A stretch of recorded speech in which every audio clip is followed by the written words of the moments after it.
श्रीलक्ष्मीनारायण अष्टोत्तरशतनाम स्तोत्रम्। श्रीर्विष्णुः कमलाशार्ङ्गी लक्ष्मीर्वैकुण्ठनायकः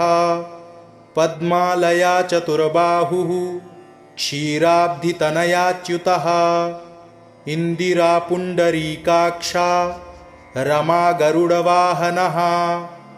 भार्गवी शेषपर्यङ्को विशालाक्षी जनार्दनः स्वर्णाङ्गी वरदो देवी हरिरिन्दुमुखी प्रभुः सुन्दरी नरकध्वंसी लोकमाता मुरान्तकः भक्तप्रिया दानवारिः अम्बिका मधुसूदनः वैष्णवी देवकी पुत्रो रुक्मिणीकेशिमर्दनः वरलक्ष्मी जगन्नाथः कीरवाणी हलायुधः नित्या सत्यव्रतो गौरी शौरिः कान्तासुरेश्वरः नारायणी ऋषिकेशः पद्महस्ता त्रिविक्रमः माधवी पद्मनाभश्च स्वर्णवर्णानिरीश्वरः सती पीताम्बरः शान्ता वनमाली क्षमा नघः जयप्रदा बलिध्वंसी वसुधा पुरुषोत्तमः राज्यप्रदाखिलाधारो माया कंसविदारणः महेश्वरी महादेवो परमा पुण्यविग्रहः रमा मुकुन्दः सुमुखी मुचुकुन्दवरप्रदः वेदवेद्याब्धिजामाता सुरूपार्केन्दुलोचनः पुण्याङ्गना पुण्यपादो पावनी पुण्यकीर्तनः विश्वप्रिया विश्वनाथो वाग्रूपी वासवानुजः सरस्वती स्वर्णगर्भो गायत्री गोपिका प्रियः यज्ञरूपा यज्ञभोक्ता भक्ताभीष्टप्रदा गुरुः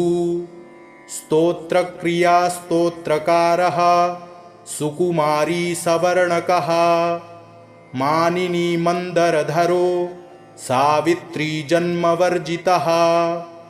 मन्त्रगोप्त्री महेश्वासो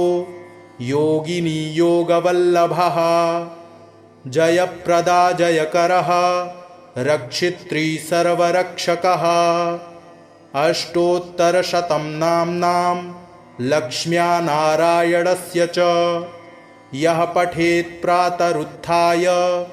सर्वदा विजयी भवेत्। श्रीर्विष्णुः कमलाशार्ङ्गी लक्ष्मीर्वैकुण्ठनायकः पद्मालया चतुर्बाहुः क्षीराब्धितनयाच्युतः इन्दिरा पुण्डरीकाक्षा रमा गरुडवाहनः भार्गवी शेषपर्यङ्को विशालाक्षी जनार्दनः स्वर्णाङ्गी वरदो देवी हरिरिन्दुमुखी प्रभुः सुन्दरी नरकध्वंसी लोकमाता मुरान्तकः भक्तप्रिया दानवारिः अम्बिका मधुसूदनः वैष्णवी देवकी पुत्रो रुक्मिणीकेशिमर्दनः वरलक्ष्मी जगन्नाथः कीरवाणी हलायुधः नित्या सत्यव्रतो गौरी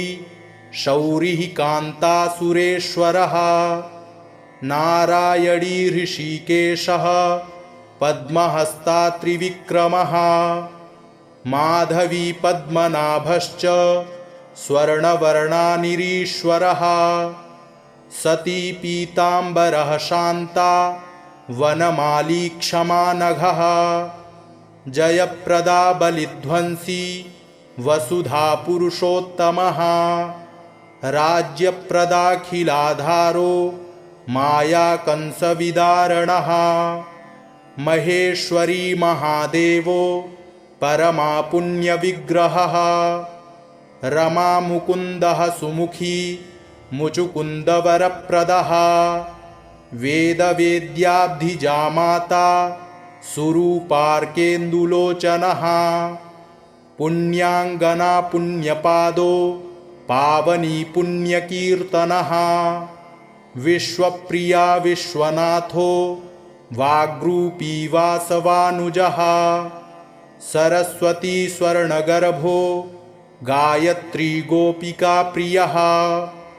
यज्ञरूपा यज्ञभोक्ता भक्ताभीष्टप्रदा गुरुः स्तोत्रक्रिया स्तोत्रकारः सुकुमारी सवर्णकः मानिनी मन्दरधरो सावित्री जन्मवर्जितः मन्त्रगोप्त्री महेश्वासो योगिनी योगवल्लभः जयप्रदा जयकरः रक्षित्री सर्वरक्षकः अष्टोत्तरशतं नाम्नां लक्ष्म्या नारायणस्य च यः पठेत् प्रातरुत्थाय सर्वदा विजयी भवेत्। श्रीर्विष्णुः कमलाशार्ङ्गी लक्ष्मीर्वैकुण्ठनायकः पद्मालया चतुर्बाहुः क्षीराब्धितनयाच्युतः इन्दिरा पुण्डरीकाक्षा रमा गरुडवाहनः भार्गवी शेषपर्यङ्को विशालाक्षी जनार्दनः स्वर्णाङ्गी वरदो देवी हरिरिन्दुमुखी प्रभुः सुन्दरी नरकध्वंसी लोकमाता मुरान्तकः भक्तप्रिया दानवारिः अम्बिका मधुसूदनः वैष्णवी देवकी पुत्रो रुक्मिणीकेशिमर्दनः वरलक्ष्मी जगन्नाथः कीरवाणी हलायुधः नित्या सत्यव्रतो गौरी शौरिः कान्तासुरेश्वरः नारायणी ऋषिकेशः पद्महस्ता त्रिविक्रमः माधवी पद्मनाभश्च स्वर्णवर्णानिरीश्वरः सती पीताम्बरः शान्ता वनमाली क्षमा नघः जयप्रदा बलिध्वंसी वसुधा पुरुषोत्तमः राज्यप्रदाखिलाधारो मायाकंसविदारणः महेश्वरी महादेवो परमा पुण्यविग्रहः रमा मुकुन्दः सुमुखी मुचुकुन्दवरप्रदः वेदवेद्याब्धिजामाता सुरूपार्केन्दुलोचनः पुण्याङ्गना पुण्यपादो पावनी पुण्यकीर्तनः विश्वप्रिया विश्वनाथो वाग्रूपी वासवानुजः सरस्वती स्वर्णगर्भो गायत्री गोपिका प्रियः यज्ञरूपा यज्ञभोक्ता भक्ताभीष्टप्रदा गुरुः स्तोत्रक्रिया स्तोत्रकारः सुकुमारी सवर्णकः मानिनी मन्दरधरो सावित्री जन्मवर्जितः मन्त्रगोप्त्री महेश्वासो योगिनी योगवल्लभः जयप्रदा जयकरः रक्षित्री सर्वरक्षकः अष्टोत्तरशतं नाम्नां लक्ष्म्या नारायणस्य च यः पठेत् प्रातरुत्थाय सर्वदा विजयी भवेत्। श्रीर्विष्णुः कमलाशार्ङ्गी लक्ष्मीर्वैकुण्ठनायकः पद्मालया चतुर्बाहुः क्षीराब्धितनयाच्युतः इन्दिरा पुण्डरीकाक्षा रमा गरुडवाहनः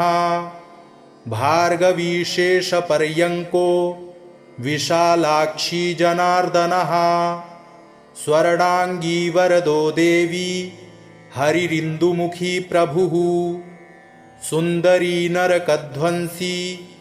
लोकमाता मुरान्तकः भक्तप्रिया दानवारिः अम्बिका मधुसूदनः वैष्णवी देवकी पुत्रो रुक्मिणीकेशिमर्दनः वरलक्ष्मी जगन्नाथः कीरवाणी हलायुधः नित्या सत्यव्रतो गौरी शौरिः कान्तासुरेश्वरः नारायणी ऋषिकेशः पद्महस्ता त्रिविक्रमः माधवी पद्मनाभश्च स्वर्णवर्णानिरीश्वरः सती पीताम्बरः शान्ता वनमाली क्षमा नघः जयप्रदा बलिध्वंसी वसुधा पुरुषोत्तमः राज्यप्रदाखिलाधारो माया कंसविदारणः महेश्वरी महादेवो परमा पुण्यविग्रहः रमा मुकुन्दः सुमुखी मुचुकुन्दवरप्रदः वेदवेद्याब्धिजामाता सुरूपार्केन्दुलोचनः पुण्याङ्गना पुण्यपादो पावनी पुण्यकीर्तनः विश्वप्रिया विश्वनाथो वाग्रूपी वासवानुजः सरस्वती स्वर्णगर्भो गायत्री गोपिका प्रियः यज्ञरूपा यज्ञभोक्ता भक्ताभीष्टप्रदा गुरुः स्तोत्रक्रिया स्तोत्रकारः सुकुमारी सवर्णकः मानिनी मंदरधरो सावित्री जन्मवर्जितः मंत्रगोप्त्री महेश्वासो योगिनी योगवल्लभः जयप्रदा जयकरः रक्षित्री सर्वरक्षकः अष्टोत्तरशतं नाम्नां लक्ष्म्या नारायणस्य च यः पठेत् प्रातरुत्थाय सर्वदा विजयी भवेत्। श्रीर्विष्णुः कमलाशार्ङ्गी लक्ष्मीर्वैकुण्ठनायकः पद्मालया चतुर्बाहुः क्षीराब्धितनयाच्युतः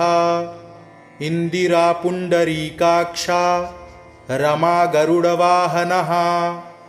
भार्गवी शेषपर्यङ्को विशालाक्षी जनार्दनः स्वर्णांगी वरदो देवी हरिरिन्दुमुखी प्रभुः सुन्दरी नरकध्वंसी लोकमाता मुरान्तकः भक्तप्रिया दानवारिः अम्बिका मधुसूदनः वैष्णवी देवकी पुत्रो रुक्मिणीकेशिमर्दनः वरलक्ष्मी जगन्नाथः कीरवाणी हलायुधः नित्या सत्यव्रतो गौरी शौरिः कान्तासुरेश्वरः नारायणी ऋषिकेशः पद्महस्ता त्रिविक्रमः माधवी पद्मनाभश्च स्वर्णवर्णानिरीश्वरः सती पीताम्बरः शान्ता वनमाली क्षमा नघः जयप्रदा बलिध्वंसी वसुधा पुरुषोत्तमः राज्यप्रदाखिलाधारो माया कंसविदारणः महेश्वरी महादेवो परमा पुण्यविग्रहः रमा मुकुन्दः सुमुखी मुचुकुन्दवरप्रदः वेदवेद्याब्धिजामाता सुरूपार्केन्दुलोचनः पुण्याङ्गना पुण्यपादो पावनी पुण्यकीर्तनः विश्वप्रिया विश्वनाथो वाग्रूपी वासवानुजः सरस्वती स्वर्णगर्भो गायत्री गोपिका प्रियः यज्ञरूपा यज्ञभोक्ता भक्ताभीष्टप्रदा गुरुः स्तोत्रक्रिया स्तोत्रकारः सुकुमारी सवर्णकः मानिनी मंदरधरो सावित्री जन्मवर्जितः मन्त्रगोप्त्री महेश्वासो योगिनी योगवल्लभः जयप्रदा जयकरः रक्षित्री सर्वरक्षकः अष्टोत्तरशतं नाम्नां लक्ष्म्या नारायणस्य च यः पठेत् प्रातरुत्थाय सर्वदा विजयी भवेत्। श्रीर्विष्णुः कमलाशार्ङ्गी लक्ष्मीर्वैकुण्ठनायकः पद्मालया चतुर्बाहुः क्षीराब्धितनयाच्युतः इन्दिरा पुण्डरीकाक्षा रमा गरुडवाहनः भार्गवी शेषपर्यङ्को विशालाक्षी जनार्दनः स्वर्णाङ्गी वरदो देवी हरिरिन्दुमुखी प्रभुः सुन्दरी नरकध्वंसी लोकमाता मुरान्तकः भक्तप्रिया दानवारिः अम्बिका मधुसूदनः वैष्णवी देवकी पुत्रो रुक्मिणीकेशिमर्दनः वरलक्ष्मी जगन्नाथः कीरवाणी हलायुधः नित्या सत्यव्रतो गौरी शौरिः कान्तासुरेश्वरः नारायणी ऋषिकेशः पद्महस्ता त्रिविक्रमः माधवी पद्मनाभश्च स्वर्णवर्णानिरीश्वरः सती पीताम्बरः शान्ता वनमाली क्षमा नघः जयप्रदा बलिध्वंसी वसुधा पुरुषोत्तमः राज्यप्रदाखिलाधारो मायाकंसविदारणः महेश्वरी महादेवो परमा पुण्यविग्रहः रमा मुकुन्दः सुमुखी मुचुकुन्दवरप्रदः वेदवेद्याब्धिजामाता सुरूपार्केन्दुलोचनः पुण्याङ्गना पुण्यपादो पावनी पुण्यकीर्तनः विश्वप्रिया विश्वनाथो वाग्रूपी वासवानुजः सरस्वती स्वर्णगर्भो गायत्री गोपिका प्रियः यज्ञरूपा यज्ञभोक्ता भक्ताभीष्टप्रदा गुरुः स्तोत्रक्रिया स्तोत्रकारः सुकुमारी सवर्णकः मानिनी मन्दरधरो सावित्री जन्मवर्जितः मन्त्रगोप्त्री महेश्वासो योगिनी योगवल्लभः जयप्रदा जयकरः रक्षित्री सर्वरक्षकः अष्टोत्तरशतं नाम्नां लक्ष्म्या नारायणस्य च यः पठेत् प्रातरुत्थाय सर्वदा विजयी भवेत्। श्रीर्विष्णुः कमलाशार्ङ्गी लक्ष्मीर्वैकुण्ठनायकः पद्मालया चतुर्बाहुः क्षीराब्धितनयाच्युतः इन्दिरा पुण्डरीकाक्षा रमा गरुडवाहनः भार्गवी शेषपर्यङ्को विशालाक्षी जनार्दनः स्वर्णाङ्गी वरदो देवी हरिरिन्दुमुखी प्रभुः सुन्दरी नरकध्वंसी लोकमाता मुरान्तकः भक्तप्रिया दानवारिः अम्बिका मधुसूदनः वैष्णवी देवकी पुत्रो रुक्मिणीकेशिमर्दनः वरलक्ष्मी जगन्नाथः कीरवाणी हलायुधः नित्या सत्यव्रतो गौरी शौरिः कान्तासुरेश्वरः नारायणी ऋषिकेशः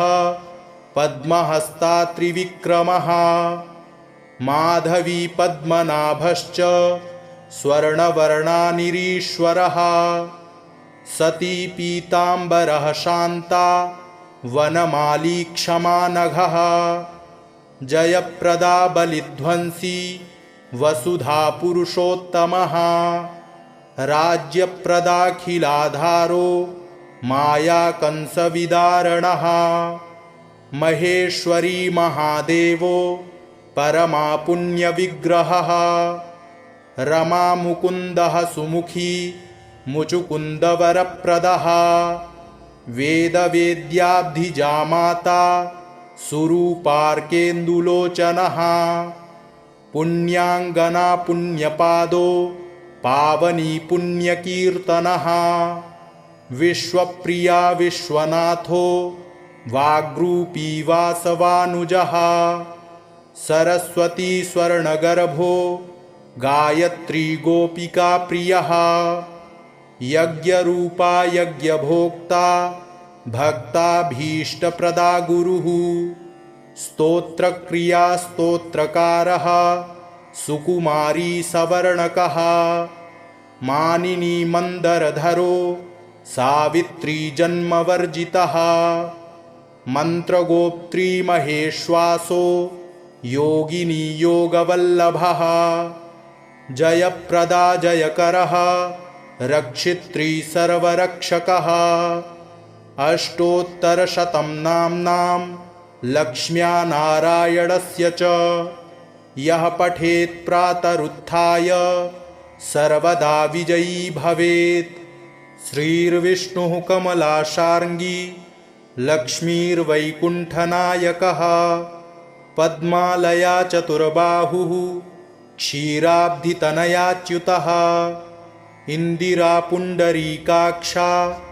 रमा गरुडवाहनः भार्गवी शेषपर्यङ्को विशालाक्षी जनार्दनः स्वर्णाङ्गी वरदो देवी हरिरिन्दुमुखी प्रभुः सुन्दरी नरकध्वंसी लोकमाता मुरान्तकः भक्तप्रिया दानवारिः अम्बिका मधुसूदनः वैष्णवी देवकी पुत्रो रुक्मिणीकेशिमर्दनः वरलक्ष्मी जगन्नाथः कीरवाणी हलायुधः नित्या सत्यव्रतो गौरी शौरिः कान्तासुरेश्वरः नारायणी ऋषिकेशः पद्महस्ता त्रिविक्रमः माधवी पद्मनाभश्च स्वर्णवर्णानिरीश्वरः सती पीताम्बरः शान्ता वनमाली क्षमा नघः जयप्रदा बलिध्वंसी वसुधा पुरुषोत्तमः राज्यप्रदाखिलाधारो मायाकंसविदारणः महेश्वरी महादेवो परमा पुण्यविग्रहः रमामुकुन्दः सुमुखी मुचुकुन्दवरप्रदः वेदवेद्याब्धिजामाता सुरूपार्केन्दुलोचनः पुण्याङ्गना पुण्यपादो पावनी पुण्यकीर्तनः विश्वप्रिया विश्वनाथो वाग्रूपी वासवानुजः सरस्वती स्वर्णगर्भो गायत्री गोपिका प्रियः यज्ञरूपा यज्ञभोक्ता भक्ताभीष्टप्रदा गुरुः स्तोत्रक्रिया स्तोत्रकारः सुकुमारी सवर्णकः मानिनी मन्दरधरो सावित्री जन्मवर्जितः मन्त्रगोप्त्री महेश्वासो योगिनी योगवल्लभः जयप्रदा जयकरः रक्षित्री सर्वरक्षकः अष्टोत्तरशतं नाम्नां लक्ष्म्या नारायणस्य च यः पठेत् प्रातरुत्थाय सर्वदा विजयी भवेत् श्रीर्विष्णुः कमलाशार्ङ्गी लक्ष्मीर्वैकुण्ठनायकः पद्मालया चतुर्बाहुः क्षीराब्धितनयाच्युतः इन्दिरा पुण्डरीकाक्षा रमा गरुडवाहनः भार्गवीशेषपर्यङ्को विशालाक्षी जनार्दनः स्वर्णाङ्गी वरदो देवी हरिरिन्दुमुखी प्रभुः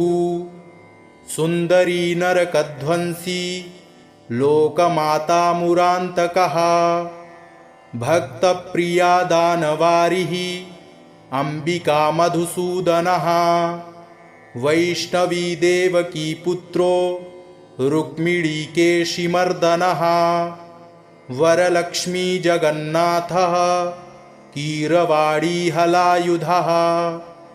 नित्या सत्यव्रतो गौरी शौरिः कान्तासुरेश्वरः नारायणी ऋषिकेशः पद्महस्ता त्रिविक्रमः माधवी पद्मनाभश्च